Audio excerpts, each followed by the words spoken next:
KR news में आपका स्वागत है। वीडियो देखने से पहले निवेदन है कि हमारे चैनल को सब्सक्राइब एवं बेल आइकन जरूर दबाएं ताकि लेटेस्ट वीडियो आप तक पहुंचे। हेलो दोस्तों, कैसे हैं आप सब। एक बार फिर से आप सबका स्वागत। आज हम आपको एक ऐसे देश के बारे में रोचक जानकारी देने वाले हैं जो कि हमेशा ही न्यूज में रहता है, कभी अच्छे कामों के लिए तो कभी लोकतंत्र की हत्या करने के लिए। एक ऐसा देश जहां पर सबसे ज्यादा लुंगी पहनी जाती है और तो और यहाँ की महिलाएं भी साड़ी से ज्यादा लुंगी पहनना ही पसंद करती है। दोस्तों, हम सब चाय पीते हैं लेकिन इस देश में चाय को खाया जाता है। यहाँ के लोगों के बारे में कहा जाता है कि ये बहुत ही ज्यादा सेल्फिश होते हैं। कहने का मतलब ये कि इन्हें अपने देश से कोई लेना देना नहीं होता, ये तो बस अपनी लाइफ देखते हैं। यहाँ के एक फेस्टिवल जो कि पूरी दुनिया में मशहूर है, उसमें इस देश के लोग पानी में भी आग लगा देते हैं। दोस्तों, आज हम बात कर रहे हैं भारत के पड़ोसी मुल्क म्यांमार की। तो फिर देर किस बात की, अपना सीट बेल्ट बांध लीजिए अच्छे से और निकलते हैं म्यांमार के एक शानदार सफर पर। सबसे पहले हम आपको बता दें कि इस देश का नाम है Republic of the union of Myanmar. हालांकि म्यांमार को बर्मा भी कहा जाता है। जनसंख्या के मामले में ये दुनिया का 26वां सबसे बड़ा देश है। म्यांमार साउथ एशिया का एक छोटा सा देश है जिसके उत्तर पश्चिम दिशा में भारत और बांग्लादेश है, तो उत्तर पूर्व में चीन, वहीं दक्षिण पूर्व में लाओस और थाईलैंड देश है। इस देश को युवा देश कहा जाता है क्योंकि फिलहाल इस देश की कुल जनसंख्या का औसतन उम्र है 29 साल। दोस्तों, कई लोगों को ये बात समझ में नहीं आती कि म्यांमार देश को कभी वर्मा कहकर पुकारा जाता है तो कभी म्यांमार। आपको बता दें कि जब तक इस देश में अंग्रेजों का राज था तब तक इस देश को वर्मा के नाम से ही जाना जाता था, लेकिन जैसे ही ब्रिटिश चले गए वैसे ही इस देश का नाम बदल दिया गया, क्योंकि यहाँ की रूलिंग पार्टी का कहना था कि वो किसी भी ब्रिटिश शासन के समय पड़े नाम को कभी भी मान्यता नहीं देने वाले। और फिर साल 1989 में वर्मा का नाम बदल दिया गया। देश की तरह म्यांमार की राजधानी का भी नाम बार बार बदला गया। सबसे पहले राजधानी का नाम था रंगून, उसके बाद इसका नाम बदल कर रख दिया गया यांगून, और आजकल इस देश की राजधानी का नाम है नेपिडाउ। इस देश में जवान लोगों की कोई कमी नहीं है, लेकिन दिक्कत इस बात की है कि यहाँ के लोगों को कामचोर कहा जाता है। जी हाँ, ये लोग बहुत ही आलसी होते हैं और दुनिया के सबसे आलसी देशों में इसे गिना जाता है। काम के नाम पर यहाँ सिर्फ बड़ी बड़ी बातें ही होती है। मतलब ये कि यहाँ पर युवा सिर्फ प्लानिंग ही करते हैं लेकिन उसका इम्प्लीमेंटेशन कोई नहीं करता। वाकई में ये बहुत दुख की बात है एक जवान मुल्क के लिए। आपको बता दें कि म्यांमार देश का हाल भी पाकिस्तान जैसा ही है। यहाँ पर इलेक्शन तो होते हैं दुनिया को दिखाने के लिए, डेमोक्रेसी तो है लेकिन सिर्फ नाम के लिए। अभी हाल फिलहाल में आपने सुना ही होगा कि यहाँ पर कैसे इलेक्शन जीती महिला प्रेसिडेंट को हटाकर सेना ने देश अपने कंट्रोल में ले लिया। यहाँ कुछ शक्तिशाली लोग चाइना के बहुत करीबी हैं, जिसकी वजह से यहाँ पर इस तरह की हरकतें होती रहती है। ये आज से नहीं, लेकिन जब से म्यांमार आजाद हुआ है तब से कई बार इस तरह की घटनाएं हो चुकी हैं। म्यांमार में गाड़ी चलाना सबसे मुश्किल काम है, लेकिन इसके पीछे बहुत ही वैलिड रीजन है। इस देश में सबसे पहले नियम बना ही रास्ते के बाईं तरफ गाड़ी चलाई जाएगी, लेकिन अचानक ही 1970 में इसे बदल दिया गया, जिसकी वजह से जो भी गाड़ी जिसमें लेफ्ट साइड ड्राइविंग थी उसे बैन कर दिया गया। बताइए, म्यांमार के लोगों के बीच में लुंगी पहनना सबसे कॉमन है। जी हाँ, यहाँ तो हर दूसरा इंसान आपको लुंगी पहनकर घूमता दिख जाएगा।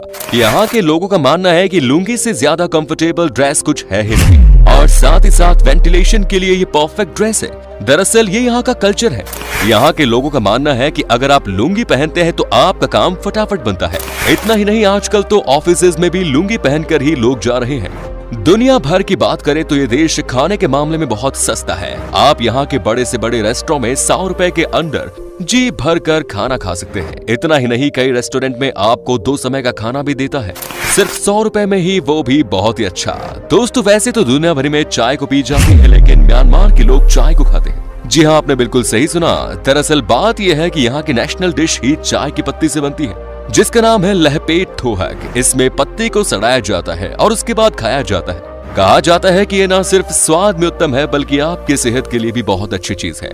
जब खाने पीने की बात हुई है तो आपको ये भी बता दूं कि म्यांमार दुनिया का एकमात्र देश है जहां का अपना नेशनल बियर है। जी हाँ, इस बियर को म्यांमार बियर कहा जाता है। आप जब भी म्यांमार जाएं तो ये बियर जरूर पिए, क्योंकि इसका फ्लेवर बहुत अलग होता है। वैसे भी म्यांमार में 90% जगहों पर आपको म्यांमार बियर ही मिलेगी। आपको बता दें कि इस देश का नेशनल गेम है छिनलोन, जो कि बिल्कुल फुटबॉल से मिलता जुलता है। हालांकि इस गेम को एक बड़े से सर्कल के अंदर 6 खिलाड़ियों के साथ खेलते हैं। जैसे फुटबॉल में जगलिंग करते हैं, वैसे ही इस गेम में भी बॉल के साथ जंगलिंग की जाती है। बहुत बड़ी संख्या में लोग आते हैं यहाँ पर इस गेम को देखने के लिए। क्या आप यकीन कर सकते हैं कि म्यांमार में काऊ यूरिन थेरेपी का इस्तेमाल होता है? मतलब कि यहाँ पर कई ऐसे लोग हैं जो कि गाय की यूरिन का यूज अपने आप को ठीक करने के लिए करते हैं। ये सीधे गाय की यूरिन को पीते हैं क्योंकि इनका मानना है कि ये हर तरह की बीमारी ठीक कर देते हैं। बात तो यहाँ तक की जाती है कि यहाँ के 50% लोग सुबह सुबह गाय की यूरिन से अपनी आंखों को साफ करते हैं ताकि इन्हें कभी आंखों की परेशानी न हो। म्यांमार का सबसे बड़ा इनकम सोर्स है एग्रीकल्चर, फॉरेस्ट्री और मछली पकड़ना। यहाँ की 40% आबादी किसान है। यहाँ तरह तरह के अनाज उपजाए जाते हैं और कई ऐसे देश है एशिया में जहां इन अनाज को एक्सपोर्ट किया जाता है। साथ ही ये देश नेचुरल गैस का भी निर्यात करता है थाईलैंड को। वहीं एक बात जो सामने आई है वो ये कि इस देश को चीन का सपोर्ट करता है और यही वजह है कि इनकी इकोनॉमी बची रहती है। लेकिन चीन के ही कहने पर कई बार इस देश में तख्ता पलट हो जाता है। बात तो सही है क्योंकि चीन किसी देश की तब तक मदद नहीं करता जब तक कि उसे उससे कोई फायदा न मिले। म्यांमार के लोगों के बीच में फिशिंग का धंधा भी बहुत बड़े पैमाने पर किया जाता है साहब। जी हाँ, न सिर्फ अपने देश में बल्कि यहाँ के लोग मछली पालन करके देश के बाहर भी निर्यात करते हैं। सबसे ज्यादा इस देश में फिश की सप्लाई न्यूजीलैंड में की जाती है। साथ में यहाँ के राइस का भी निर्यात दुबई में किया जाता है।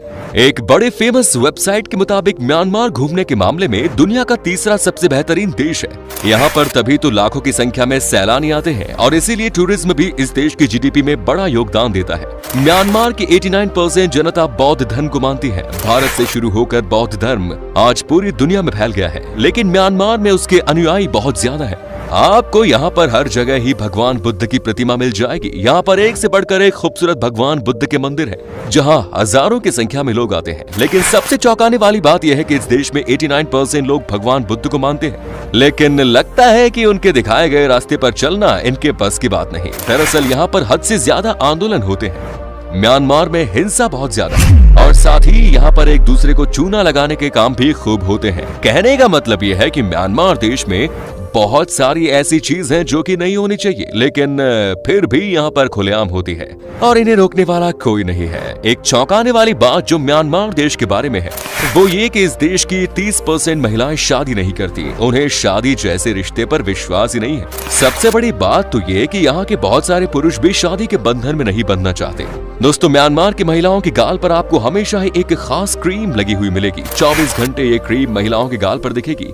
जानते हैं क्यों? वो इसलिए क्योंकि यहाँ की महिलाएं अपने आप को हमेशा धूप से बचाकर जो रखना चाहती हैं और साथ ही साथ उनका मानना है कि इस क्रीम को बनाने के लिए जिस पेड़ का इस्तेमाल किया जाता है उससे आपकी स्किन हमेशा जवान रहती है। दोस्तों, हमारे देश में तो हाथों में चूड़ियां पहनी जाती है, लेकिन म्यांमार में महिलाएं अपने गर्दन में चूड़ियां पहनती हैं। यहाँ की महिलाओं का मानना है कि जिसकी जितनी लंबी गर्दन होती है वो उतनी सुंदर लगती है दिखने में। वाकई में बहुत ही कमाल की सुंदरता है और यहाँ की महिलाएं 5 साल की उम्र से ही ये चूड़ी अपने गर्दन में पहनना शुरू कर देती है। एक चीज और जिसकी वजह से म्यांमार का बुरा हाल है वो है शोषण। इस देश में बहुत घोटालेबाज लोग रहते हैं। यहाँ पर आपको हर काम के लिए टेबल के नीचे से पैसा सरकाना होता है। यहाँ पर लोग सरकारी नौकरी ही अलग से पैसा कमाने के लिए करते हैं। इनका मानना है कि अगर कोई सामने से दे रहा है तो हमें लेने में कोई तकलीफ नहीं होनी चाहिए। 2012 में इसे दुनिया का सबसे ज्यादा भ्रष्ट देश कहा गया था। म्यांमार में रेगिस्तान के अलावा सब कुछ है। सब कुछ बोले तो यहाँ की भौगोलिक खूबसूरती बेजोड़ है। पहाड़ियों की श्रृंखला, झरने और झील यहाँ की खूबसूरती में 4 चांद लगाते हैं। ये बात सच है कि नेशनल ब्यूटी के मामले में इस देश की बात ही अलग है। अगर इसे अच्छे से देख रेख किया जाए तो इस देश को दुनिया का बड़ा टूरिस्ट अट्रैक्शन बनाया जा सकता है। लेकिन यहाँ की तो बात ही अलग है साहब। यहाँ तो बस लोग राजनीति करने में ही बिजी है।